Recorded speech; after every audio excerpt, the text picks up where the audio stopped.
네, 작가님 오늘 저희가 4가지 키워드를 준비했잖아요. 네, 그렇죠. 이 4가지 키워드를 선정하신 이유를 먼저 우리 작가님이 얘기해 주시면 좋을 것 같아요. 일단은 저희 언더 73에서 이제 회원들, 저희 팀원들 스튜디오에 출연하시는 패널분들끼리 이렇게 회의를 해서 뽑은 건데요. 네. 결국에는 지금 한동훈 대표의 지지율 상승을 견인하고 그리고 한동훈 대표의 어떤 대선 주자로서의 어떤 차세대 리더로서의 조건을 살펴보기 위해서 네. 하나하나 지금 국민들한테 화제가 되는 키워드들을 선점을 해봤어요.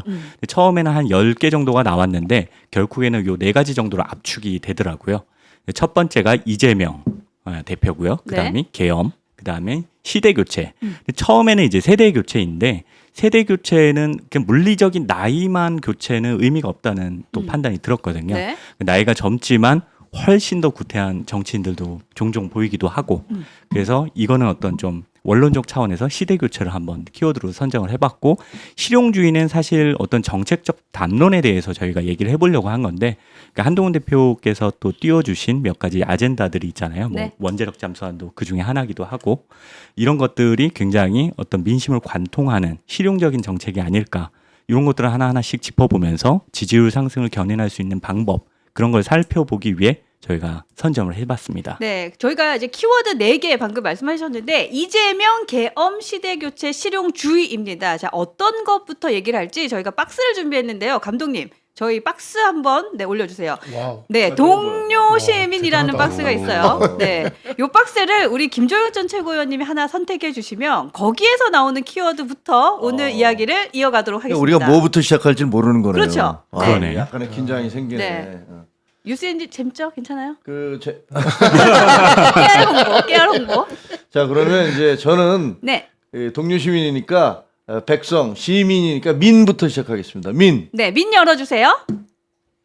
그럼 이거 실용주의. 그대로 가는 거 아니에요? 혹시 순서대로 해? 아니 진짜로? 아니 꼭 그러지 않을 수도 있어요. 이거 뭐야? 이따가 나중에 누가 동을 한번 해보면 좋을 것 같아요. 아 그래요? 예리했는데 우리 작가님. 자 실용주의부터 나왔는데 네 별로 다시 닫을까요? 아니요. 아니, 괜찮아요? 일단 시작을 해야죠. 네. 첫 번째 키워드는 실용주의입니다. 자 실용주의에 대한 얘기를 우리가 이어서 가도록 하겠습니다. 네, 일단 제가 먼저 한 가지 질문을 좀 드리자 그러면 네. 저 같은 경우에는 이데올로기적인 어떤 관념적인 이슈를 다루는 것보다는 지금 저 같은 경우에는 이제 당적도 보유하지 않고 또 그냥 평범한 동료 시민의 입장에서 봤을 때는 굉장히 정치든 경제든 외교든 안보든 좀 실용적인 얘기를 했으면 좋겠다. 우리한테 와닿는. 그런데 한동훈 대표 말고는 사실 대부분이 이데올로기적인 관념 이슈에 얽매여 있는 경향이 없지 않거든요. 그렇습니다. 그래서 저는 한동훈 대표가 최근에 띄우신 뭐 AX 담론이라든지 원자력 잠수함이라든지 이러한 것들이 굉장히 가슴에 굉장히 깊이 와닿았는데 최고님 보실 때는 한동훈 대표의 장점이 이런 실용성에 있다고 생각을 하시나요? 그렇죠. 그러니까 저도 이제 옆에서 그 정치부 기자로서 정치인들을 많이 담당을 해봤잖아요. 네. 근데 사실 저는 우리가 이제 화두로 나왔던 동료 시민이라는 얘기도 지금까지 기자 생활을 하면서 그런 단어를 처음 들어봤어요. 네. 그리고 제가 한동훈 대표에 대해서 상당히 좀 마음속으로 내가 이 사람 좀 지지해야겠다라고 생각을 했던 것은 제가 왜 정치를 하세요? 하면서 이러저런 얘기를 하는데 공공선이라는 얘기를 하더라고요. 우리가 지금 정치인이 공공의 무대에서 공적인 임무를 우리가 수행하는 사람들이 우리 사회의 공공선, 우리 이 사회에 살고 있는 사람들의 공공선을 위해서 우리가 일을 해야죠라고 얘기를 하는데 수십 년 동안 정치부 기자를 하면서 공익과 공공선을 자기의 어떤 정치의 목표로 세운 사람을 본 적이 없어요. 제가 이 공적 무대 공익이라고 얘기하는 사람을 딱 2사람을 봤어요. 한 사람은 한동훈 대표였고 또 한 사람은 윤희숙 씨예요. 윤희숙 전 의원. 저 개인적으로도 윤희숙 의원하고 가까운 사이입니다만 이 보면 우리가 어떻게 이 공적인 공인으로서 공공성과 공익을 위해서 일을 해야 되는가라는 얘기들을 하더라고요. 그래서 제가 2사람에 대해서 상당히 다 높이 평가를 하는데 대개 보면 저는 정치인을 평가할 때 그 사람이 중우장대한 얘기를 많이 할수록 그 사람은 사기꾼에 가깝다고 생각합니다. 공감합니다. 네, 완전 공감합니다. 국가와 민족이 뭐 이런 사람들일수록 절대로 국가와 민족을 생각하지 않아요.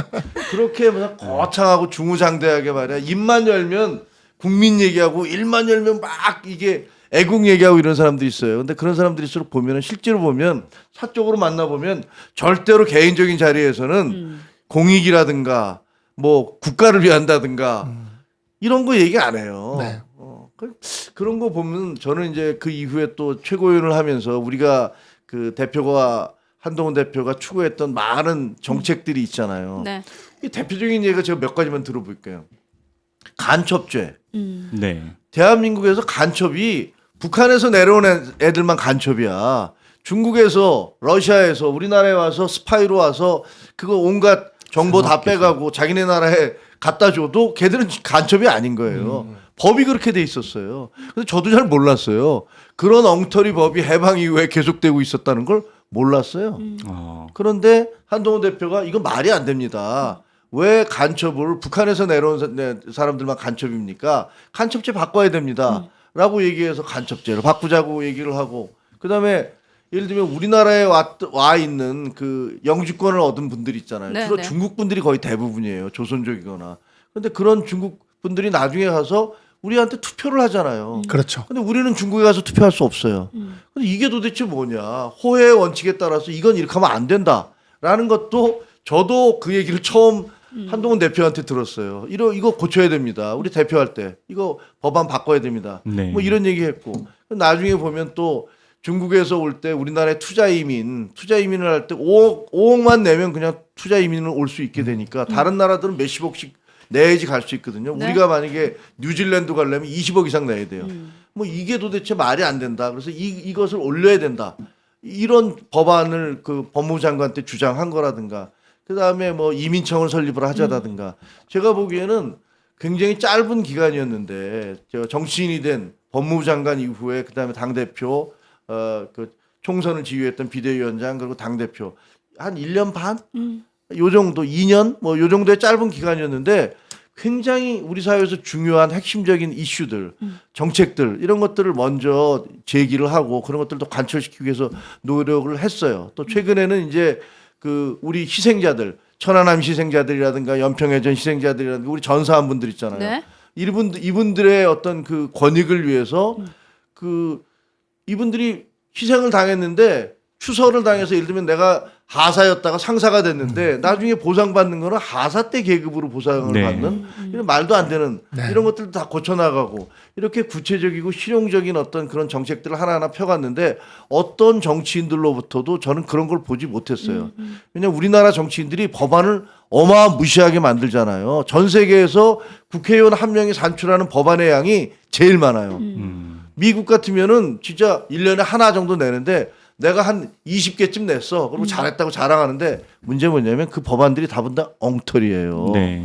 다른 법안들과의 어떤 그 여러 조율이라든가 이런 거 없이 막 그냥 법안을 내서 그리고 또 정부에서 요구하면은 그거 대신 입법해줘서 내고 뭐 이런 것들이 있단 말이에요. 네. 그런데 그런 이 오랜 관행들 제가 지켜봐왔던 악습이라고 생각해왔던 그런 관행들을 지켜볼 때 한동훈 대표는 굉장히 특이한 정치인이에요. 특이하고 한마디로 굉장히 실용적인 정치인이고 세상을 실질적인 것으로 바꿔야 된다라는 어떤 그런 마인드가 충실한 정치인이다. 저는 그렇게 생각합니다. 공감됩니다. 그러니까 네. 이게 되게 말씀하신 대로 되게 매크로한 지점에 있어서의 공공선에 대한 추구 그런데도 불구하고 굉장히 디테일이 강한 그런 면이 있어요. 그래서 이게 사실 두 개가 같이 가기가 힘들거든요. 아마 저를 아는 사람들은 뭐 신성민 작가는 잘 알겠지만 전 디테일에 많이 약한 사람이죠. 약간 약해요. 많이 가끔씩 강할 때도 있어요. 가끔은 강하지. 그러니까 날카롭게 들어갈 때, 네. 그러니까 정신을 엄청 집중해야 할 때. 근데 그 외의 경우는 대충 이렇게 하는 경향이 좀 있는데 매크로한 부분은 그래도 또 꽤 제가 크게 보고 가는 편이거든요. 그럼요. 근데 이게 사람마다 차이가 좀 이게 한쪽으로 편중되는 게 있는데 대표님은 그 매크로한 부분과 디테일한 지점이 양쪽이 다 있어요. 다 강하게. 근데 이게 저는 제가 오늘 페북에도 글을 썼지만 지금 헌법재판소 결정이 날지 안 날지가 모르는 상황으로까지 지금 예측이 되고 있지 않습니까? 근데 이런 현상은 과거에는 없었어요. 그러니까 진보든 그러니까 좌파든 우파든 그냥 그 자리에서 내가 역할을 맡았으면 이 사회 엘리트로서 역할을 맡았으면 욕을 좀 먹어도 결정을 해야 될 때 결정을 했던 게 과거의 우리나라의 엘리트들이었다고 생각을 합니다. 그리고 우리나라는 그렇게 어릴 때부터 소위 말하는 엘리트 교육을 시키면서 아이들을 길러왔어요. 저는 되게 그 지역에 우리 지역이 제 지역구가 제 고향인데 인천에서도 좀 가난한 동네였단 말이죠. 학원도 다니질 수가 없는 그런 환경이었고 하지만 초등학교 때부터 교육청에서 공부 잘하는 애들은 뽑아다가 따로 가르쳤어요. 교육청에서 따로 가르쳤어요. 중학교 때도 그랬어요. 방학 때 따로 불러다 가르쳤어요. 인천에서 한 40명, 50명씩 불러다가 모든 지역에서. 근데 저는 거의 그 모든 곳들에 다 있었어요. 근데 그거를 국가에서 돈을 받지도 않았습니다. 그러니까 소위 말하는 엘리트 교육이라는 게 좀 살아 있었던 거죠. 고등학교도 비평준화 명문고등학교가 있었고 대학도 나름대로 명문대가 있었고 저는 거기서 1등을 하지는 못했지만 대표님은 거기서 항상 1등 했었던 분인 것 같고 저는 1등 하지 못했지만 그 그룹 안에는 계속 들어가 있었습니다. 네. 그러면서 끊임없이 그 아이들을 어릴 때부터 너희는 앞으로 사회의 간성이 될 사람들, 근본이 될 사람들, 엘리트로서 이렇게 살아야 된다. 성공 후사의 정신을 그냥 막 심어줬어요. 근데 민주당이 6공화국 내내 한 일이 뭐냐면 이 시스템을 다 무너뜨리는 일만 했습니다. 죄다 무너뜨렸어요. 그래서 시험으로 사람을 뽑으면 안 된다. 남들과 위화감을 줘서는 안 된다. 뭐 실력 차이를 이렇게 줘서는 안 된다. 이러면서 그런 경력들을 다 우습게 여기고 뭐 온갖 그런 거를 뭐 학벌이니 뭐니 이런 걸로 해가지고 공격하면서 그런 걸 하나도 인정하지 않았습니다. 근데 그 다음을 뭘로 채웠냐면 그냥 이제 자기들 진영에 충성을 바치는 사람들. 그 다음에 오히려 민주당이 그렇게 한 다음에 되게 뭘 강조하기 시작하면 개인의 능력보다 집안을 강조하기 시작해. 집안. 좋은 사람들, 돈 많은 사람들. 이런 걸로 다 채운 거예요. 네. 그러니까 사회가 어떻게 돼버렸냐면 성공후사적인 사람이 점점 소멸되고 나만 아니면 돼. 나만 잘 살면 돼로 바뀌어나가기 시작을 한 거죠. 그게 사회 말단에서 시작이 됐는데 이게 사회 상층부까지 드디어 잠식해 들어온 게 지금의 이 현상 같습니다. 저는 이번에 이재명 무죄 판단을 보면서 느꼈어요. 법원이 런했다. 법원이 도망갔다. 이게 내가 이 중요한 국면에 대법원 판단을 가지고 내가 부담을 갖게 하지 말아라. 나는 여기서 그냥 무죄 주고 빠질 거니까 니들이 알아서 해. 이러면서 공을 던진 겁니다. 만약에 헌법재판소가 4월 18일까지 결정 못하잖아요. 헌법재판소도 런하는 겁니다. 네. 정치권 니네가 해. 난 몰라. 이러면서 던져버리는 거죠. 과거에 우리나라의 엘리트는 이런 식으로 하는 행동을 하지 않았어요. 저는 한동훈 대표가 어찌 보면은 지금 현재 대선 주자 중에 가장 어리긴 하지만 그런 우리나라의 박정희 대통령 때부터 저는 그걸 만들었다고 생각하거든요. 그 엘리트 교육을. 그 엘리트 교육으로 성장된 우리나라의 그 엘리트 세대의 마지막 끝자락 세대 중에 한 명이다.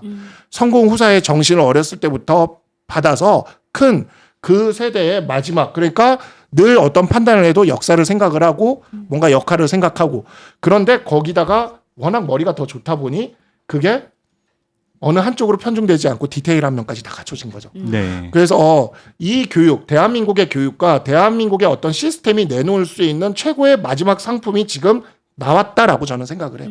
유권자들이 근데 이것을 선택하지 않고 이재명을 선택한다. 그럼 뭐 안 나라는 돼요. 그렇게 바뀌는 거죠. 네. 그런 미래가 펼쳐지겠죠. 네.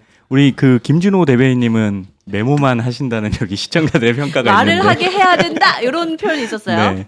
제가 어떻게 원래 그 한동훈 대표의 그 디테일에 강한 측면, 실용적 측면에 대해서 혹시 와닿은 게 있었나요? 그런 경험이? 대표야 항상 실용을 강조하시기 때문에 매번 곁에서 지켜볼 때마다 대단한 분이라는 생각은 항상 하고 있었습니다. 저도 사실 정치를 처음 시작할 때 처음 뵀던 분 중에 한 분이 이제 김종혁 최고인데 김종혁 최고가 뭔가를 한다고 하면 저는 대체적으로 잘 질문 안 하고 이분이 하자는 대로 하는 게 옳다라는 생각을 조금 하면서 살았는데 이번에 한동훈 대표를 도우시면서 저한테 그때 하셨던 얘기가 이게 맞지 않냐, 이게 옳지 않냐, 네가 생각했을 때 이렇게 하는 게 맞지, 어떻게 생각하냐라고 했었을 때 원래 생각도 그랬지만 역시나 이분은 옳은 생각과 옳은 방향을 가고 계시는구나라고 생각했고 개인적으로 존경하는 분이 또 지지하는 분이었고 그다음 또 그걸 또 지켜보니 또 그분도 훌륭한 분이었고 근데 저는 개인적으로 이제 주제가 실용주의니까 그냥 메모를 한 게 그냥 떠오른 게 저는 실용주의라고 하는 게 국가는 이제 빛이 들지 않는 곳에 빛을 쏴주는 게 저는 국가의 역할이라고 생각하거든요. 그러니까 빛이 들고 있는 곳에는 특별히 국가가 할 일이 많지가 않습니다. 그런데 이제 지금 보면은 우리 지금 정치권에 보면은 뭐 이념 싸움, 너는 좌파냐 우파냐 뭐 진보냐 보수냐 하는데 국민 대다수는 이념 별로 신경 안 쓰거든요. 좌우 뭐 이런 거 신경 안 씁니다. 또 무슨 주의하는 거에 대해서도 전혀 관심이 없는데 대체적으로 먹고 사는 문제, 나의 삶이 대체적으로 중요하거든요. 그거를 해결해 줄 수 있는 정당이나 그런 정치인이 좋은 거지. 어떤 주의를 지향하고 이념을 뭐 울부짖는다라고 해서 그 당을 좋아하진 않습니다. 그래서 저는 그런 것이 이제 실용주의고 우리나라 정치권이 실용주의적으로 이제 바뀌어야 된다라고 생각하고 있고요. 그리고 국가나 정치는 이제 그것을 자유롭게 할 수 있는 역할을 해야 된다라고 생각합니다. 이제 네. 국가를 심판으로 봤었을 때 심판은 말 그대로 경기를 심판하는 거지 그 이상의 역할을 하면 안 되거든요. 그러니까 하다 보면 오심이 나올 수도 있고 안 돼. 지금 이재명이나 민주당이 하는 거 보면은 심판이 경기에 투입이 돼 버렸어요. 그리고 결과도 바꾸고. 네. 그다음에 축구하자고 했더니 갑자기 공을 손에 쥐더니 야 축구하냐 이거 럭비였어 하면서 공을 막 던지거든요. 그러니까 네. 이것들을 자기네들 마음대로 하는 게 이게 국가가 할 역할이냐 저는 그렇다라고는 생각하지 않습니다. 지금 한동훈 대표가 하는 것처럼 우리가 앞으로 뭘 먹고 살아야 되냐, 대한민국이라는 국가가 어떤 식으로 발전해 나가야 되냐 이런 거를 하는 게 저는 이 방향성을 제시하는 게 큰 정치를 하는 국가 지도자가 해야 될 역할이라고 생각하기 때문에 한동훈 대표가 실용주의라고 하는 것을 아주 표본적으로 잘 따르고 있는 정치인이라고 생각합니다. 네. 개인적으로 저는 네. 그 이승만 대통령을 제외하고는 박정희 대통령부터 시작해서 지금까지의 대통령 제가 나이가 많잖아요. 그러다 보니까 이제 다 경험을 했어요. 동안이시잖아요. 그러니까 박정희 대통령 시절에 진짜로 뭐 잘 살아보세요. 우리 지금은 그런 거 안 하지만 요즘에 환경 미화 같은 거 학급에서 뭐 대회하고 막 그랬어요. 그럼 그때 막 그 칠판에다가 잘 살아보세요. 뭐 이런 여러 가지 새마을 운동에 공과 이런 것들 막 붙였던 그런 기억이 나요. 그러다가 이제 저 대학에 들어가서는 야 알고 봤더니 그게 완전히 무슨 저거였대 독재였대 이러면서 열심히 또 데모했던 기억도 나고 그 이후에 하여튼 여러 정권들을 쭉 지켜봤어요. 근데 최근에 들어서 어떤 생각이 드냐 하면 대한민국이 거의 지금 무너져갈 지경이구나. 무너질 지경이구나라는 생각을 해요. 아까 박상수 변호사 얘기했지만 사법부에서 정의를 찾기가 힘들어요. 그리고 입법부에서 민의를 찾기가 힘들어. 그리고 행정부에서 능력을 찾기가 힘들어. 무능한 관료들과 자기 이권만 챙기려고 하는 그런 의원들과 그리고 회피하려고 하는 법관들 이런 사람들로 나라가 점점 채워진 그런 느낌이 든다니까요. 그래서 야 이거 완전히 군사정권 시절에도 내 목이 칼이 들어와도 YS가 그랬잖아요. 그 닭의 목을 비틀어도 새벽은 온다. 맞습니다. 이런 얘기했고 DJ도 사형 선고 받아가면서도 그건 아니다라고 주장을 했던 거고 또 행정과 능률을 따지면 박정희 대통령 같은 분은 없잖아요. 맞습니다. 그 허허 벌판에다 포항제철 만들자고 그러고 중공업 해야 된다고 그러고 뭐 이렇게 해서 만들어 놓은 거예요. 물론 그 가장 기본적인 배경에는 대한민국이라는 나라를 세우고 북한으로부터 미국과 한미 상호 방어 조약을 맺어서 우리가 침략을 걱정하지 않고 성장할 수 있게 그 레일을 깔아준 이승만 대통령이 있었던 거고 그래서 여기까지 온 거예요. 근데 요즘 보면 정말로 야 나라가 정말 내 때 이게 이 꼴이 뭐냐라는 생각이 든다니까요. 아무런 능률과 효율도 없고 정의감도 없고 민의도 없고 그러면서 계속 지들은 아까 말씀드린 대로 국민을 위해서 떠들어대요. 무슨 국민을 위해 하긴. 그 다 거짓말이라는 거 다 알거든요. 그렇죠. 네. 제가 옆에서 와서 보니까 확실히 더 알겠어요. 기자할 때 말고 제가 비대위원도 하고 혁신위원도 하고 최고위원도 뭐 짧은 시간에 다 했는데 옆에서 보면서 이 사람들 보니까 확실히 알겠더라고요. 우리나라 정치인들 큰일 났구나라는 생각이 드는데 그래서 저는 정말로 아까 실용주의 우리가 얘기했잖아요. 네. 그 주제로 따져보자면 이제 대한민국은 이런 허장, 성세, 허례, 허식, 그다음에 입으로만 애국, 애족, 그다음에 걸핏하면 반일 아니면 반중 이런 거 있잖아요. 네. 이런 거 다 때려치우고 대한민국 국민들이 어떻게 잘 살 수 있는가 이런 문제를 고민을 해야 돼요. 그런 것을 할 수 있는 정치인이 누구냐? 제 픽은 한동훈입니다. 말씀 너무 잘 들었습니다. 제가 볼 때는 어차피 그 관념, 텅 빈 관념이 돼서는 안 되고 이 실사구시가 반드시 뒷받침되지 않는 그런 어떤 이데올로기는 우리나라가 조선시대 때 많이 경험을 해봤잖아요. 그렇죠. 네. 망국적인 사색당파, 남인, 뭐 노론소론, 동인서인 쪼개져 가지고 싸웠던 이유가 뭐죠? 전혀 국민들 민생하고는 전혀 동떨어진 어떤 관념적인 성리학적 명분만 네. 가지고 싸우다가 나라가 주저앉은 겁니다. 근데 지금 그 모습이 좀 재현되고 있는 것 같아서 좀 답답한 신경이었고.